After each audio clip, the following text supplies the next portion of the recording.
I'm Malia and my team is Rush, Heath, Jake, and Kai, and this is our SPIN project. SPIN stands for situation, problem, implication, and need payoff. These are the 4 questions that sellers tend to ask their customers.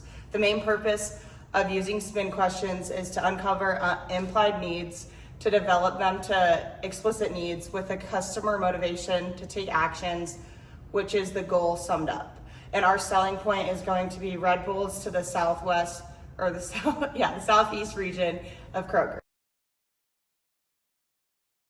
Questions with Rush Bland. Malia, do all your stores have the same mix of products?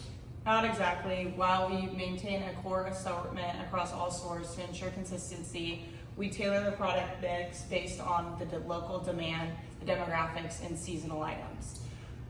Well, what is your current energy drink mix in most of your stores?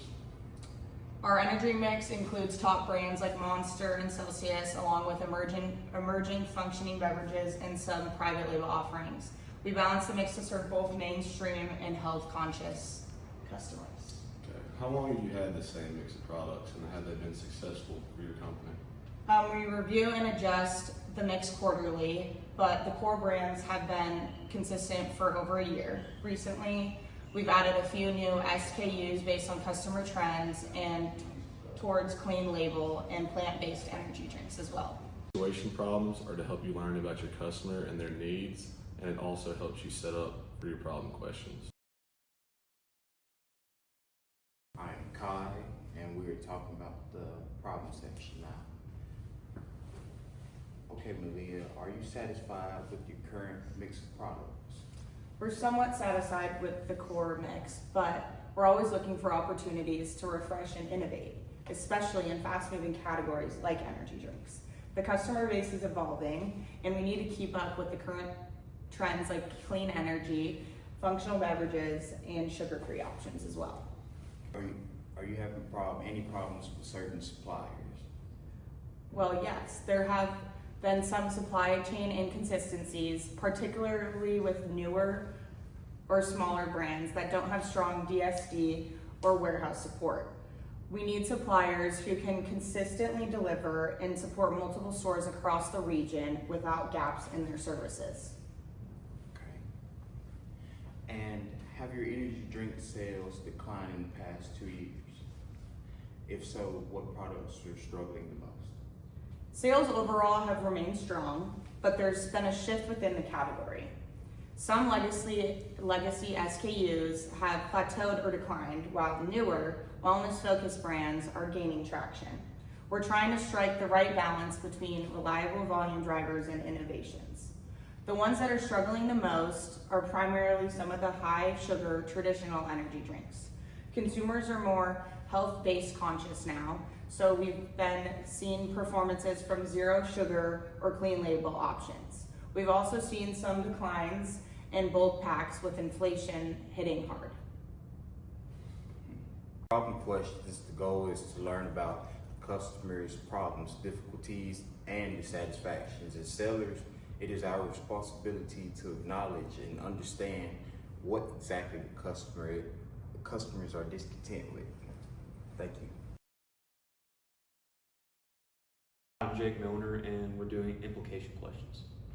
If a customer comes into the store seeking Red Bull and they do not find it, what will they do? In most cases, they'll either leave without purchasing, or worse, they may go to a competing retailer nearby that carries it.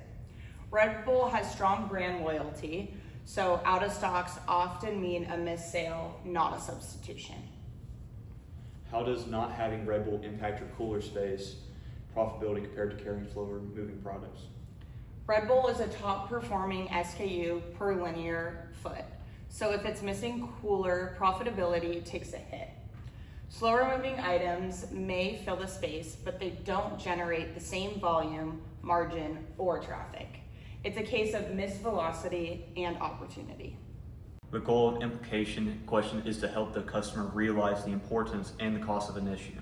The credibility of the answers is truthful because directly coming from their view, they are the most influential when dealing with decision makers and used to justify any cost of any potential solution.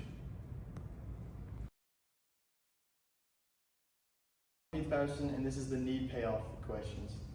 All right, so why do you think that Red Bull and Kroger would enhance one another through a deal? So our brands share values around health, conscientiousness, and lifestyle. They naturally boost each other's appeal. Together, they create a holistic experience that resonates with consumers looking for both variety and reliability. So have you heard about our new seasonal beverages that we have, which is also zero sugar, which I know we had talked about, as well as we have other 0 calorie options. So have you heard of these? And then I would say, do you think that that would increase or drive sales with our variety? So yes, I've seen the Midnight Plum flavor, and we're definitely paying attention to how well the zero sugar segment is performing. There's been a clear shift in consumer preference toward lower calorie functional options, especially among Gen Z and millennials. And then regarding your second question, adding seasonal or limited time zero sugar SKUs like Midnight Plum could definitely drive incremental sales and engage loyal Red Bull consumers looking for something to try new. It also helps us differentiate our assortment and stay relevant with health conscientious customers. All right, so how would energy drink sales as a whole and increase benefit your business? Energy drinks are a high margin, high churn category. So even a modest lift in sales can positively impact total store performance, especially in front end and grab and go areas. It also drives cross-category traffic, particularly among younger shoppers who often pick up snacks, ready-to-go meals, or beverages in the same trip. The goal of need payoff questions is to build up the value and the usefulness of the solution through questions that reveal what the customer needs, what they're gaining from your product or service as well. So these forms of questions focus on the solutions that you can offer and not on the problem. These questions should provoke the customer to tell you what the benefits of your solution are. This will make the solution more acceptable and a necessary aspect in larger sales, but necessary in any kind of sale.